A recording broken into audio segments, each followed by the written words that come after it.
தரங்கம்பாடி அருகே திருக்கடையூரில் தமிழக முதல்வரின் பிறந்தநாள் விழா கேக் வெட்டி தூய்மை பணியாளர்களுக்கு நலத்திட்ட உதவிகள் வழங்கி 200க்கும் மேற்பட்டோருக்கு அன்னதானம் வழங்கி உற்சாக கொண்டாடப்பட்டது.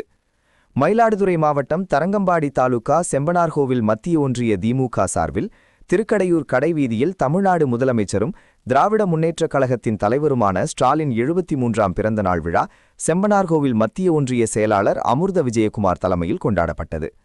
திருக்கடையூர் பேருந்து நிலையம் எதிரே திமுகவினர் பட்டாசு வெடித்து கேக் வெட்டி பொதுமக்களுக்கு இனிப்பு வழங்கி உற்சாக கொண்டாட்டத்தில் ஈடுபட்டனர்.